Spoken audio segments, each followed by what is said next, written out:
This is my presentation on spatial technology. My name is Christopher Robb, um, and this was a very good case study to work through and learn a little bit more about. Not necessarily always the best case scenario for a venture capitalist or a company trying to grow. I think we hear too many of the Cinderella stories, and this was a very good case study to kind of get into the weeds, kind of see some real life experience, but still somebody who managed to become successful. A little introduction to Spatial Technology Incorporated. They were founded in 1986 by Richard Dick Sower in Boulder, Colorado. He focuses on 3D modeling software in the CAD and CAM industry. Originally targeted machine tool automation, but pivoted to licensing and modeling technology. Their founding story. Sower, with his experience from GraphTech, wanted to build a better 3D modeling tool. He partnered with a company called Shape Data Co. And they um, also partnered with Three Spaces Ltd. They had an initial funding of about $1 million from Nazem and Co., the venture capitalists that they partnered with. Um, they did have early struggles, however. They had Shape Data pulled out of their licensing agreement, and that created some panic within the company, which led them to build their own 3D modeler from scratch. Cash was tight with the 1987 stock market crash, and Nazim kept the company afloat with some of his own personal funding. It was a product that he believed in. Original market, some of the pivot and business models. The original market, machine tools, collapsed. That ended up being a failure. Spatial pivoted their licensing its modeling engine to ACIS, to software developers. Um, Revenue sources, they had to pivot.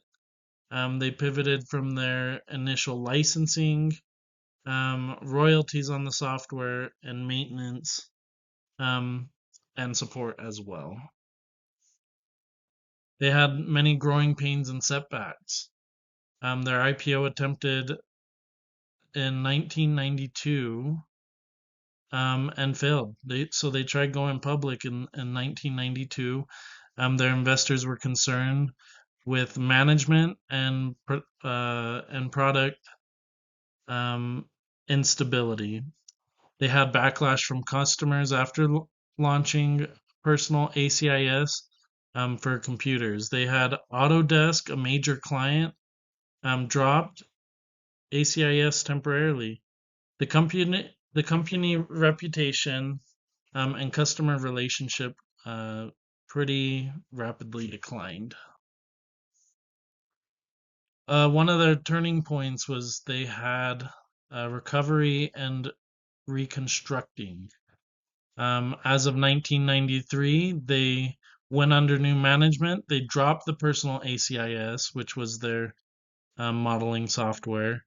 They refocused on the core product, and Autodesk returned as a company. Company trimmed costs and laid off 25% of staff. It's a good example of a company who is going through everything. They found that they had too much overhead, started to trim back so that they can focus on rebuilding in the proper manner. They had financial struggles. They had high legal costs and tight cash flow. They had valuation problems after Series D financing priced too high. They were at 8.22 a share, and they couldn't raise money without triggering any clauses. Leading up to the 1996 IPO, cash crisis persisted, company nearly out of money. They had delays in customer products, launches hurt royalty and revenues. They published format SAT to promote ACIS as an industry standard. An IPO attempt in October 1996 was actually ended up being canceled due to a lack of investors. The strategic outlook after the IPO cancellation, they actually continued to push the ACIS as an industry standard. They expanded royalties and revenues to customers, launched products, addressed cash flows with new funding or partnerships, and they strengthened relationships with software vendors and became more of an industry leader.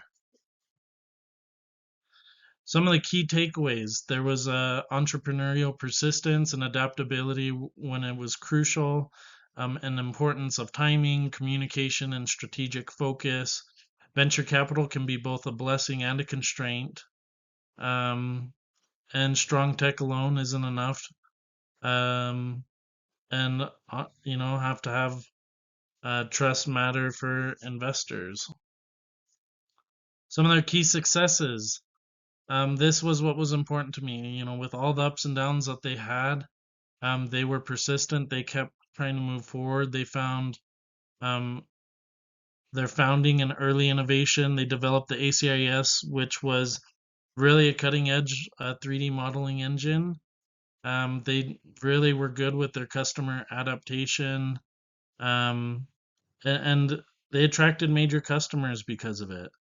They had, companies such as Autodesk or Hewlett Packard, um, Bentley Systems, and Intergraph. They gained widespread adaptation in universities and research institutions such as MIT and Stanford and Tokyo University. Um, and they had, really strong resilience and turnaround, even with the multiple IPO failures. Trying to take the company public, and all the backlash that they had from ACIS. They reconstructed the drop product and restored customer trust, which is huge, especially when you start building that bad reputation. Returned Autodesk as a customer in 1993. They turned operationally profitable in 1994. So it goes to show that, for almost 10 years there, they were running unprofitable and at many points probably should have considered throwing in the towel. Um, and, it wasn't that Cinderella story of, they found a good investor and a venture capitalist and they were able to move into the market fairly quickly, and just successful. So to me, this was very important to see a company such as Spatial Technologies really kind of get through the weeds and find their footing and their step in their market and eventually to become one of the industry leaders. Um, anyways, I really did enjoy this case study. A few references. I found um, my images on Google, um, and just used the um, packet for um, or the PDF case study for my references on all of my data. Thank you very much, and I hope you enjoyed it.